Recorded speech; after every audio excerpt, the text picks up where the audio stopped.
You ever wonder what it's like being a young actor? And it's like, hey, you're 17 years old, and you're told, all right, your next episode is going to be a romance plot with you and this other actress who is 10 years older than you, and you're going to have to kiss her on screen.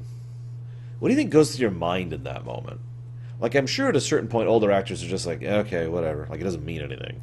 But you're relatively new to the acting scene, so like, I don't know. I've never, never been able to process that. It's the kind of thing that I just look at like, what do you say to that? Like, what was going through Will Wheaton's mind when he had to do all this? So, this episode, um, uh, this episode was written by a writing duo who have done work on a total of 3 episodes for Star Trek: The Next Generation.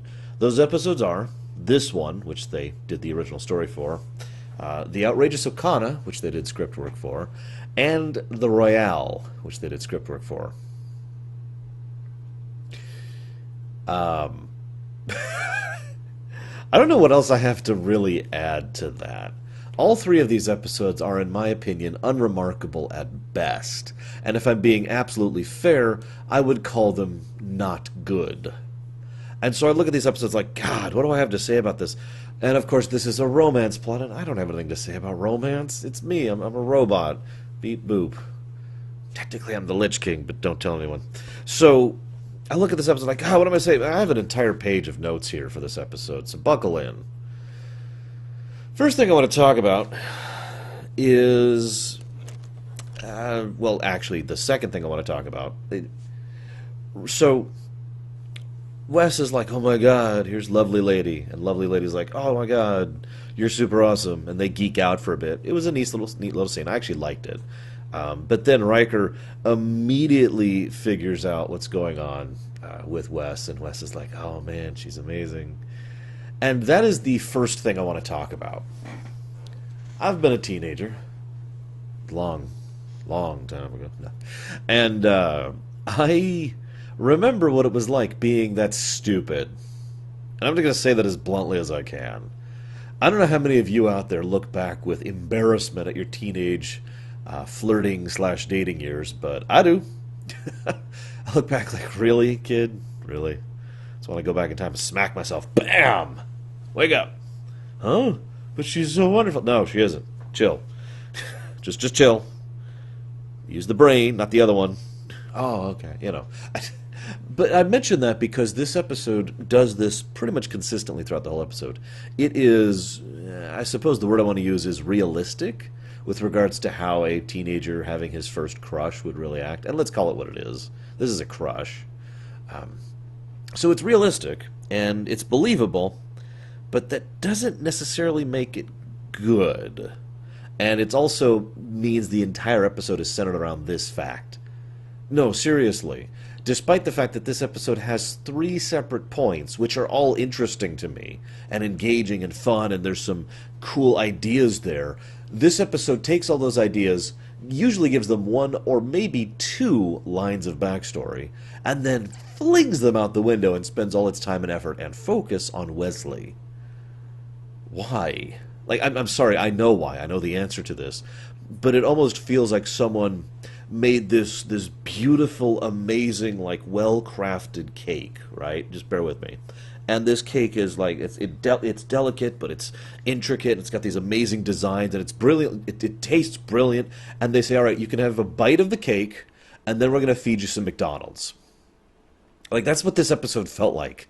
Get the one bite, and now that we've put all that effort into something that's amazing, here, eat this frickin' cheeseburger. Not a good cheeseburger either, a McDonald's cheeseburger. It's also irritating to me because, I should clarify, it's all about Wesley's relationship, but really, this is actually 2 very typical stories kind of dovetailed into each other. There's the youth and love, Wesley, obvious, and then there's the trapped princess story. I'm not sure if that's actually what it's supposed to be called, if that's a proper terminology or whatever, but you know what I mean by that, right? Jasmine in Aladdin is a perfect example, or Ariel in Little Mermaid, right? this is what I must do, but I only yearn to be free. It's a fairly typical story, even back in the 80s when this came out. So, skipping forward a little bit, there's this scene where he's screwing up at work. Realistic. I want to say really quick, I hold nothing against Will Wheaton for this episode. I actually think he did a surprisingly good job of portraying a teenager in love. And I'm going to call it that because this isn't love. This is crush at best, like I said, perhaps ironically. So, he's just like, sorry, yeah, I'm looking. And Geordi, of course, gets rather frustrated at him, obviously, since Geordi is literally, he's got his own thing going on. But I bring this up because there's this line he says, which is literally, she's perfect. I went back and counted at this point in the episode the total's time from him spotting her to her rounding the corner. The total time of not just interaction, but visual access to this girl was 29 seconds. Now again, I get it. Oh my God, you're so pretty. I get that. And I will even go so far as to say it's not just visual, and I kind of want to give praise for that. Too often, I think, fiction tends to... I mean, DS9 actually did this a little bit ago with... I can't remember the name of the episode. The forgettable episode with the mental projection lady. It'll portray it as so that someone sees someone else, and then because they have had visual interaction with that person, they have decided they're in love. And I'm going to keep using that word because that's what that is. Like, you need something a little bit more like the personality or the emotions or the intellect or anything else to connect with someone on a real level. If they're pretty, no judgment. There's nothing wrong with finding someone else pretty or handsome or attractive or sexy or whatever. That's not the problem. The problem is too often fiction tends to portray someone as finding someone that and then presuming, based on that singular fact, that the totality of the relationship is assumed. It's just there, right? Well, they're so handsome. Therefore, I must love them forever. Now, to give this episode credit, she isn't just pretty. She comes over and is like, that's a such and such, isn't it? I forget what it was. It's an electromagnet or whatever. It's like, oh my God, yes, you're right. This is. And, they start geek talking just a little bit. And I like that because what that demonstrates is now two things for Wesley. One, she's pretty. And two, she has similar interests. Now, that's a little bit better of a foundation, in my opinion, and I like that they bothered to add that little extra tidbit there. Having them geek out a little bit. So, credit where credit is due. Then comes an interesting series of scenes. So, first, he tries to get some advice from Geordi, and Geordi's like, I'm busy, dude. Which is funny, given Geordi's infamous lack of success when it comes to women in the future. Then he goes to Worf, who's like, this is what Klingon mating is like. And I kind of like that presentation was given. I also like that Worf pretty much says, no, this isn't for you, this is for us. Then Data starts giving his opinion, and then he goes to Riker. Now, I like all of this, but I want you to keep it in mind, okay? He goes to Geordi, Worf, Data, and Riker, some of the most senior staff on the Enterprise, for relationship advice, okay? Keep that in your mind. So, then there is by far my favorite scene in the entire episode. Because there's this wonderful, great scene where Jonathan Frakes and Whoopi Goldberg just act off each other for like a couple minutes. And it works. The dialogue is absolutely awful, but it works because the actors managed to portray it just perfectly. As they're just, Riker's like, no, yes, you're the stars. I dream of a galaxy where your eyes are the stars. And it's just incredibly terrible lines like that. And he says it so perfectly. And then Whoopi Goldberg's like, oh, yeah, I don't think this is me. Shut up, kid. That is such an awesome scene. I love that scene. That scene is worth the rest of the episode by itself. I also want to say that, and this is no surprise because she's usually a spot of goodness within an otherwise episode. Guinan was good in this episode. She only had a couple of appearances, but each time she was good. As ever, credit to Whoopi Goldberg and credit to her inclusion into this show. I know that in more recent years there's been some more controversy regarding the implementation of Guinan in the show. And I know that I tend to have an anti-controversial tint, but having actually looked at this one and read people's arguments, I actually don't agree here. I don't think her skin color really is something that is a part of her character. Quite the contrary, I think it's actually irrelevant to her character, which I think is the point, that she is this calm, wise, awesome character, and that's who she is. She's Guinan, not Black Guinan. My opinion. And I think that scenes like these in this episode kind of help to showcase why I enjoy her presence on the show. Lord knows she has some wonderful chemistry with Patrick Stewart. She already has Measure of a Man, and she will in the future, of course. But I'm not with it on that one. Anyway, so she was good. There's a great scene later on. Salia runs out, and then Guinan like rushes over, like, okay, right. Like you can almost see going through Guinan's mind, right, this is his first crush, this is his first girlfriend. I need to inform him of how this works. So she's like, just because a girl runs out doesn't mean she doesn't want you to follow her. And the one's like, oh, right, okay, yes, I'm doing this. That was nice. Again, nice little tidbit there. So, let's talk about Anya's perspective really quick. Because Anya is like, I cannot allow any threat whatsoever to this child. Therefore, I will do anything necessary to ensure nothing happens to this child. Okay. Problem is, it's exaggerated to the point of effectively being meaningless. She comes across as a caricature rather than someone who has any depth to her. Indeed, I could actually define her by literally only 2 points. Overprotective and you're my daughter. Now, I know those two don't feel like different things, but my point is, the actress, who does a decent job, no complaints there, the actress who portrays her as either psychotically overprotective, one might even call her violently overprotective, and then, I really love you, right? That kind of connective tissue between her and Salia. And then there's nothing in between. There's nothing else, for that matter. It's just those two perspectives. But I bring this up because, and I know this is going to sound weird, but if you take something to a sufficient extreme, it stops having meaning. If she is so overprotective of her that she's worried about routine maintenance on efficiency on the engines in the ship, if she is so insanely overprotective that she's worried about someone being sick on the same ship as her charge, then we need to take that to the extreme in all other conditions, in all other cases. Let me phrase this in a real-life context to try and get my point across. The argument can and has been leveled that, I've said this myself, if something has a 1% chance of going catastrophically bad, you shouldn't do it, right? However, by that logic, you should never drive your car, because driving is incredibly dangerous. It's mundane because we all do it all friggin' day, and millions upon millions of people drive every day without incident, no less. But it is very dangerous, and things can go very badly very quickly while driving. Right? That's what I mean by when you say something to a sufficient extreme, it just loses meaning.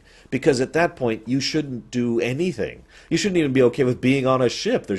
They could be ambushed by Ferengi or Romulans or the Borg, although we haven't met them yet. There's just too many things. They could hit a nebula, which replaces their captain with like an energy being. Because that happened. I'm never letting anyone forget about that. Right? If she's going to be overprotective, you need to bring it back a little bit closer to the realm of reality. And that brings me to something that I've been talking about a lot lately on stream, and I haven't really brought up in my ruminations. It's called Just Go With It. Because too often fiction, especially Hollywood when it comes to television and movies, have this mentality of just go with it. Now, to explain what I mean by that, it's something that doesn't quite logically make sense in character, in universe, but most viewers are just kind of like, yeah, okay, because that makes sense from what we know out of character, right? Like, it's acceptable that the police detective is going to go with the cop because we know the cop is right. And therefore, the police detective should be willing to go with this because he's right. Just to name an example right off the top of my head, it's a very, very common thing. And I'm sure most of you could come up with other examples if you think about it. Which brings me to this episode. They try to exemplify this overprotectiveness to the point where she decides to actively transform, try to attack, and then threaten both Worf and the ship in general over the safety of her charge. Now, we're just kind of like, yeah, okay, whatever. But if you actually think about it, all she's doing is doing everything in her power to further endanger her charge, logically. Being infiltrative, or, like, if she really is that overprotective, being infiltrative and just sneaking in and, just a little scorpion stab or whatever, or being sufficiently overprotective to the point where maybe she would want to try and not cause trouble or give anyone any reason to try and cause harm to her because she being harmed might actually be a problem for her charge, right? I mean, you see where I'm going with this, but we're just supposed to go with it because the whole point is the reveal. Which brings me to my next point. Why is this a reveal? In fact, I got a better question for you. Why is she an elasmorph? Why is Salia an elasmorph? Explain to me what purpose that serves to the story. By all means, I'll listen. I read every one of you guys' comments. I really do. So if you guys got something, I'm listening, because I got nothing. The closest thing I got is, love bypasses boundaries for Wesley. But that's never really analyzed or discussed, other than the fact that she has to insist that, yes, I actually do have real emotions, just because I'm not human, which is something that's incredibly stupid. But again, teenager, I mean, you have to figure that that you would presume that someone who is not human has emotions, because there are a lot of not humans in the Federation, just on this ship, for that matter. Yeah, I know. The shows tend to be human-centric. Whatever, you get the point. But I bring this up further because this episode was not scored by Ron Jones. I've been keeping track as we go through, and it's so obvious each time he's not, because the music tends to be inappropriately used or have the wrong tone. I can't tell you how many times it's been like, huh? Like, let me give you a specific example. There's this scene where she morphs on camera for the first time. Anya does. And then the music is like, da-na-na-na, she's a shapeshifter. But this is the third time we've had her shapeshift. She started, I mean, you think we weren't paying attention when all of a sudden there's just this random young woman in the room where there was no one before, or there was just Anya before, and then she shifts into the little furry thing. Again, off camera. But do you really presume we're that stupid? Well, again, given the other two episodes I mentioned, I guess they do actually presume we are that stupid. So what the hell do I know?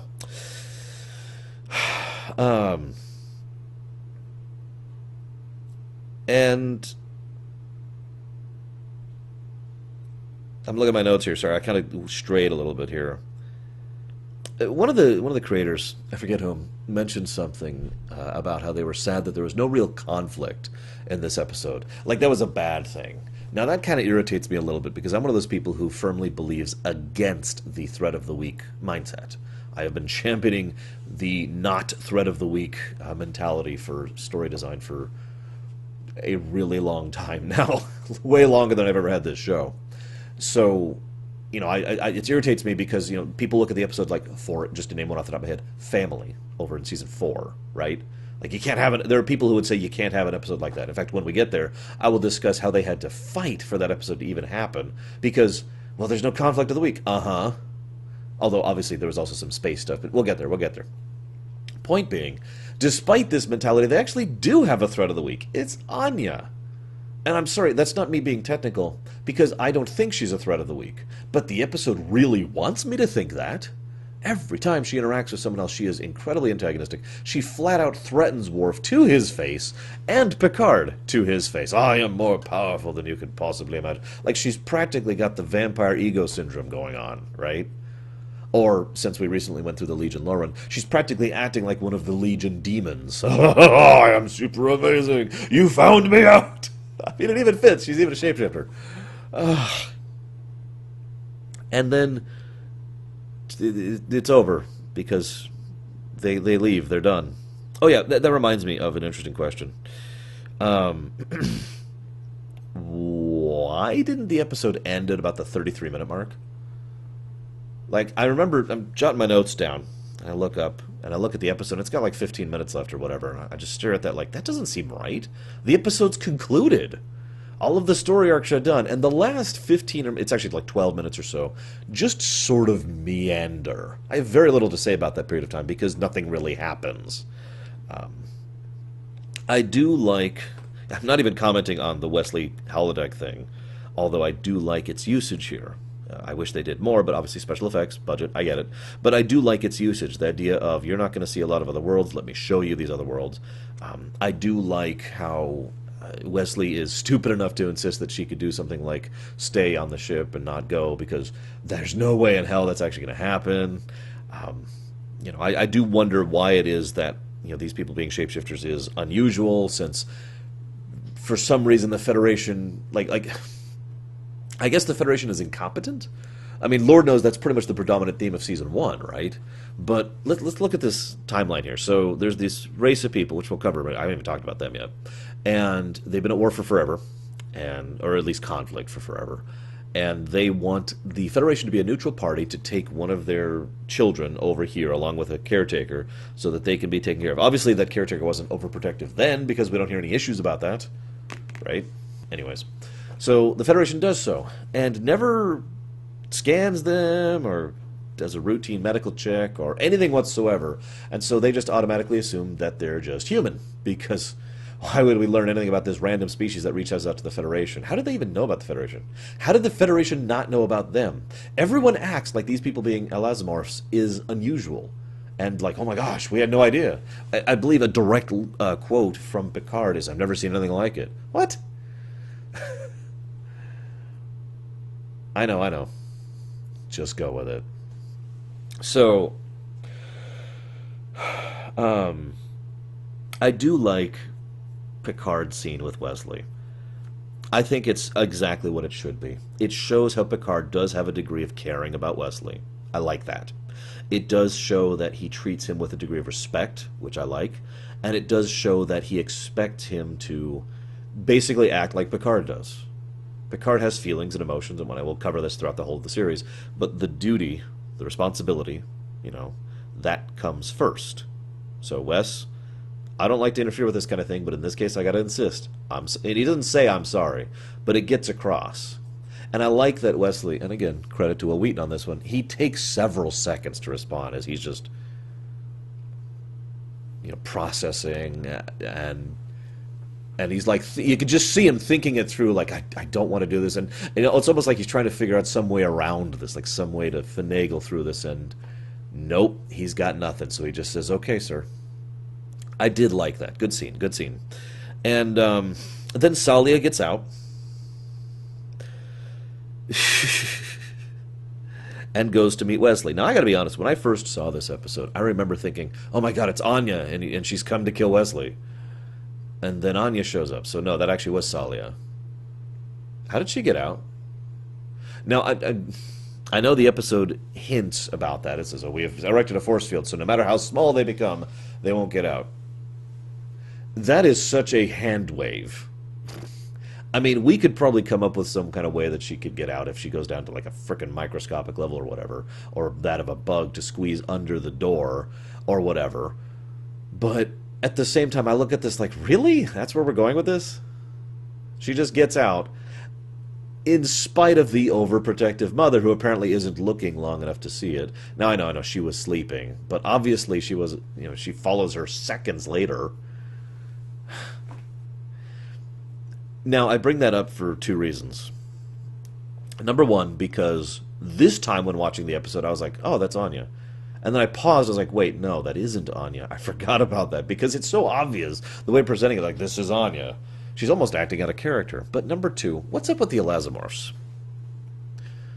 That scene, the whole we shrunk down to whatever to get out, which is never explained, just go with it, that scene ruins what is, in my opinion, an otherwise very interesting species. Hear me out, okay? I'm going to talk for a little bit. I don't need my notes for this, because I've been prepping for this. The changelings over on DS9, Odo, basically magic, right?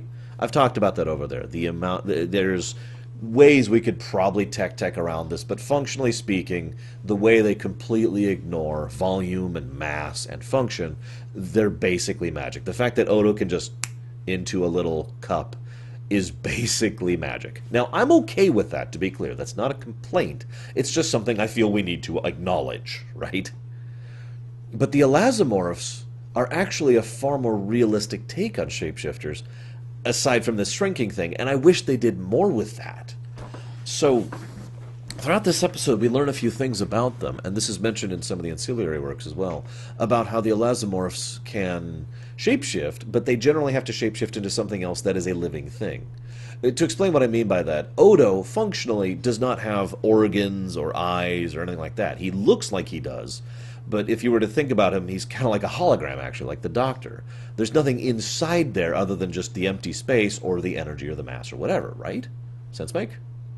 But an elasmorph has to actually turn into the new species, with a heart and lungs and spine and neck and all those other internal organs that make them function. This is why elasmorphs still require food and sleep, and can still be affected by disease, because their immune system is dependent on their current form. I like that idea.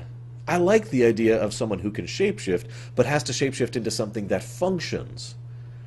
It would also... there's so much that you could do with this. Like, for example, and of course the episode does nothing about this, but maybe make it so that shapeshifting is very strenuous or difficult.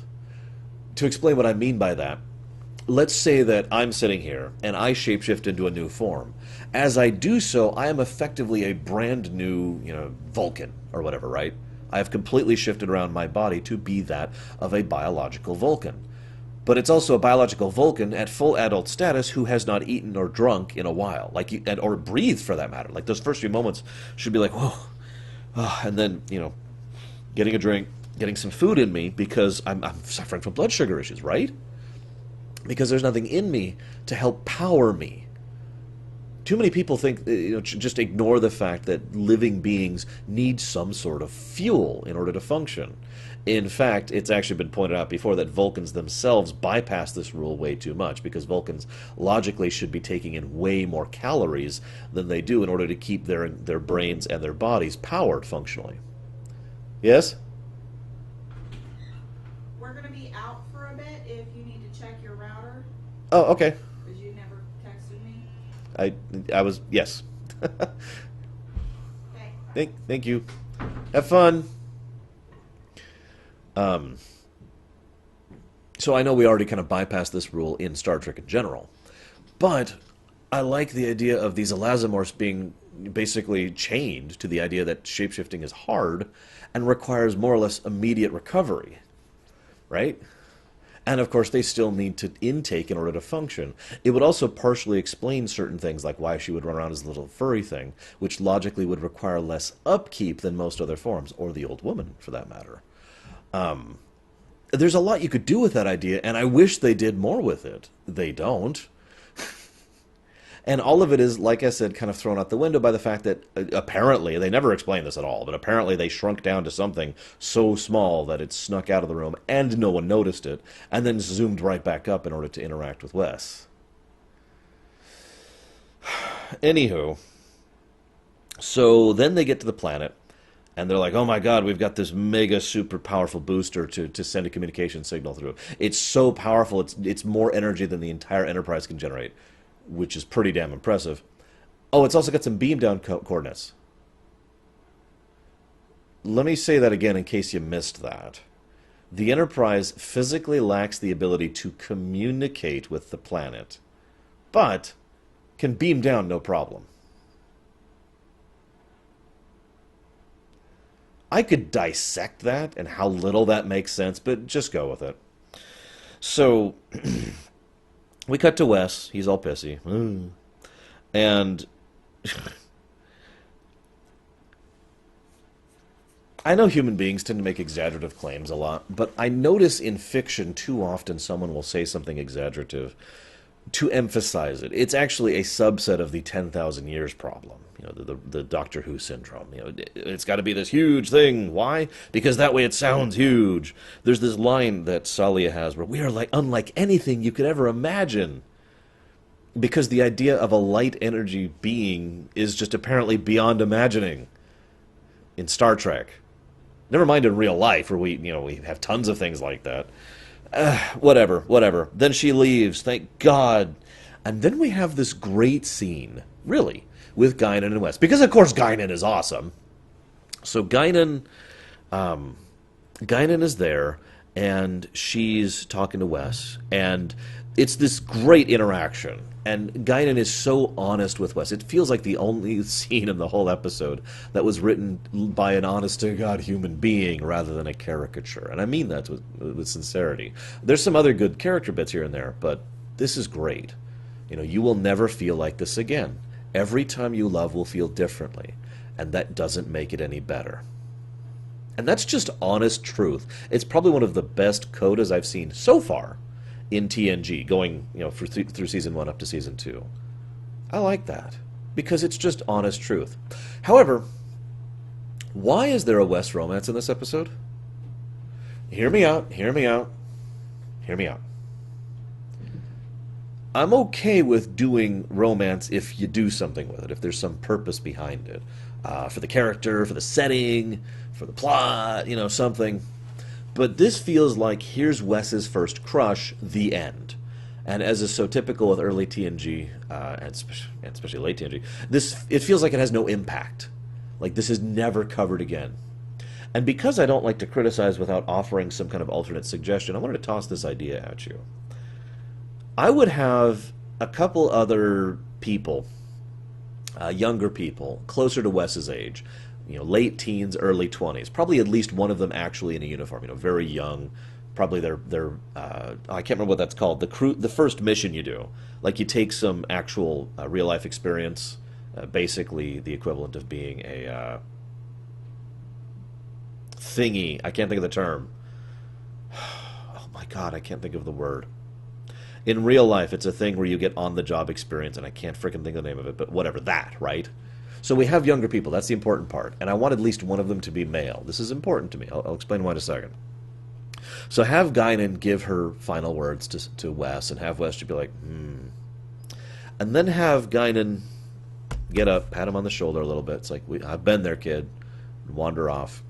And then have one of those people, preferably the guy, hear me out, who's been seen throughout the episode in Wes's range, kind of walk over and be like, hey, you look kind of down.